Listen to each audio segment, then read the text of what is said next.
तो सबसे पहले तो मैं आप लोगों का शुक्रिया अदा करना चाहूँगा। तो एक्चुअली ये जो बुक मैंने लिखा था, जैसे इसका फर्स्ट एडिशन जो 2015 में पब्लिश हुआ था, तो बेसिकली क्या होता है कि हमारे जो मेजॉरिटी ऑफ द स्टूडेंट्स हैं, तो उनको ये they are not fortunate enough कि वो लोग इंग्लिश मीडियम स्कूल में पढ़े। तो इसलिए कंसिक्वेंटली व्हाट हैपन्स, जब वो 9, 10, 11, 12 के स्टैंडर्ड में पहुंच जाते हैं, तो they face lot of problem in understanding the basic concepts of English grammar. तो my motive was to help them, to assist them. तो उनको थोड़ा मदद करना था, इसलिए मैंने सिंप्लीफाइड वर्जन में लाया। वैसे there are no dearth of books on English grammar, वैसे हज़ारों बुक्स है मार्केट में। तो मैंने ख़ासकर हमारे करगिल के स्टूडेंट्स को मद्देनज़र रख के उनके लिए सिंप्लीफाइड वर्जन ऑफ ग्रामर मैंने लाया। तो जैसे 2015 का जो मेरा फर्स्ट एडिशन था, तो that was the product of a long research. मैंने बहुत काफ़ी रिसर्च किया, पहले ग्रामेटिकल रूल्स को खुद समझने की कोशिश किया। After that I try to simplify all those rules, तो उनको मैंने सिंप्लीफाई किया। तो ख़ासकर ऐसे ग्रामेटिकल रूल्स को मैंने सिंप्लीफाई किया है जो बेसिक है। जैसे ख़ासकर जैसे कुछ टॉपिक्स जैसे यूनिट्स ऑफ इंग्लिश हैं, या पार्ट्स ऑफ स्पीच हैं, टेंसेस हैं, तो रिलेटिव क्लास, कंडीशनल क्लॉज वगैरह है। तो इन जो ख़ासकर ये मैक्सिमम जो है, इनकी बहुत ज़रूरत है इंग्लिश लैंग्वेज को लिखने के लिए, स्पीक करने के लिए। These parts of grammar are required to speak English correctly, or write English correctly. तो उन्हीं एरियाज़ को मैंने टच किया है। अब इस सेकंड एडिशन की अगर मैं बात करूं, तो इस पे भी मैंने 2015 के बाद काम करना शुरू किया था, फर्स्ट एडिशन लॉन्च होने के बाद। तो इसमें मैंने कुछ थोड़ा सा एडिशन किया है, जैसे agreement of the verb with the subject. इसमें बच्चों को बहुत ज़्यादा प्रॉब्लम होता है इनको समझने में। तो उसके अलावा थोड़ा टेंस को और इलाबोरेट किया है। तो कंडीशनल क्लॉज, रिलेटिव क्लॉज और फोनेटिक्स जो हैं, इनको मैंने थोड़ा सा इलाबोरेट किया है इस सेकेंड एडिशन में, ताकि हमारे जो स्टूडेंट्स हैं उनको बेनिफिट हो। क्योंकि इंग्लिश लैंग्वेज जो है, ये most importantly this is the medium of instruction in our education system.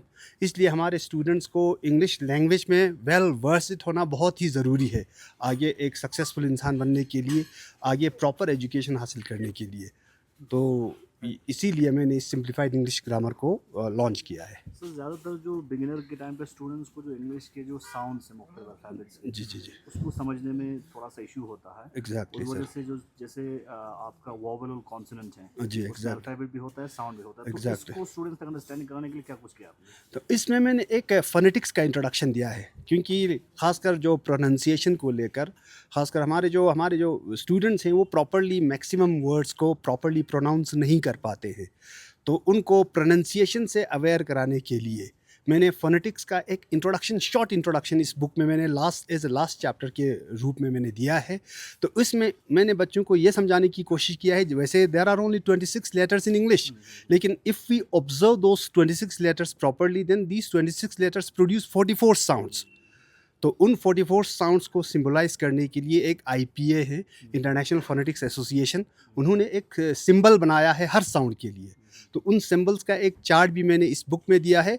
तो उसके अलावा थोड़ा सा इंट्रोडक्शन दिया है कि फोनेटिक्स होता क्या है, किस तरह से आप अपने प्रोनंसिएशन को आप प्रॉपरली आप करेक्ट कर सकते हैं, आप इंग्लिश वर्ड्स को कैसे प्रॉपरली प्रोनाउंस कर सकते हैं। तो ये बच्चों को अवेयर कराने के लिए मैंने फोनेटिक्स भी इसमें जोड़ दिया है इस बुक में।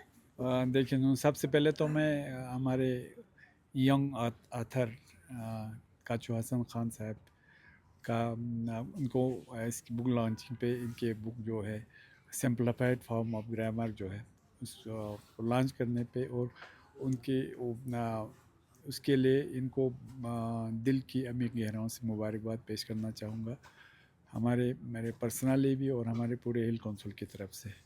ये बहुत अच्छी बात है, सच पूछ हमें बहुत अच्छा लगता है जब हमारे कोई अपने यहाँ से करगिल से कोई, चाहे आथर की शक्ल में हो, चाहे स्पोर्ट्समैन की शक्ल में हो, चाहे किसी और किसी में अगर एक्सेल करते हैं ना, ये हमारे लिए रियल में एक अचीवमेंट होता है। तो उस सिलसिले में जो आज उन्होंने यहाँ एक प्रोग्राम रखा है, उसमें हमने देखा हमारे पूरे लेक्चरर फॉर्म, उनका भी मैं मशकूर हूँ कि उन्होंने एक रिकॉग्निशन देने के लिए पूरा सब यहाँ पे काचू हसन खान के बुक को ये करने के लिए लॉन्च करने के लिए यहाँ पे सब जमा हो गए। और मुझे यहाँ ये जानकर बहुत और ज़्यादा खुशी हुआ कि इनका ये बुक जो है सेकंड एडिशन है, फर्स्ट एडिशन 2015 में इन्होंने लॉन्च किया था। तो ये हमारे बच्चों के लिए ख़ासकर अंग्रेज़ी सीखने वालों के लिए क्योंकि आज इंग्लिश जो है आपको मालूम है इंटरनेशनल लैंग्वेज है और नीड ऑफ डे हमारे बच्चों के लिए, सब के लिए। तो ये जो और इंग्लिश ग्रामर को जो ये सिंपलीफाइड करके इन्होंने पेश करने की कोशिश किया है, ये अपने आप में एक बहुत बड़ा एक अचीवमेंट है। बहुत अच्छा काम कर रहे हैं और ये वाकई में ये बहुत खुशी की बात है और इस बात का हम भी एहसास करते हैं, मगर कभी कभी हमारे लिमिटेशंस भी होते हैं, तो आप लोगों को ये भी ख्याल में रखना पड़ेगा। देखिए, मुझे काजू हसन खान, इनको मैं बैठे जानता था, मगर वो इनका सुना था कि ये मतलब इनका सोच है वो, ये आथर और बाकी इनमें बहुत सारे क्वालिटीज़ हैं। वाकई में मुझे बहुत अच्छा लगा। एक बार मैं यहाँ पे शानीगोड हायर सेकेंडरी स्कूल में गया था, तो वहाँ पे ग्रामर बच्चों को थोड़ा प्रॉब्लम हो रहे थे।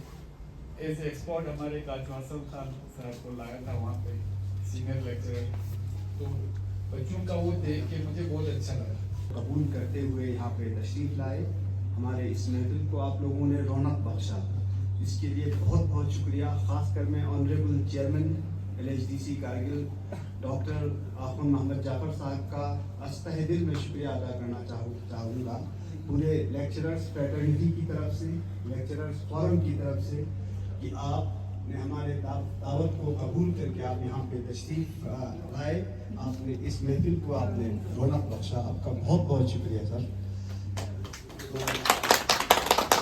हमेशा ऐसे चीज़ों के लिए न सिर्फ इनकरेज करेगा, बल्कि जहाँ भी हमसे मुमकिन हो सके उनको मदद करने की कोशिश करेगा। तो और कोई भी फील्ड हो, ख़ासकर एजुकेशन तो हमारे लिए बहुत ज़रूरी है, हमारे आने वाले बच्चों के लिए। ऐसे एजुकेशन के उसमें जो भी ऐसे पॉजिटिव इम्पैक्ट देने वाले चीज़ें हों, इंशाल्लाह ये काउंसिल हमेशा उस पर काम करेगा। Thank you.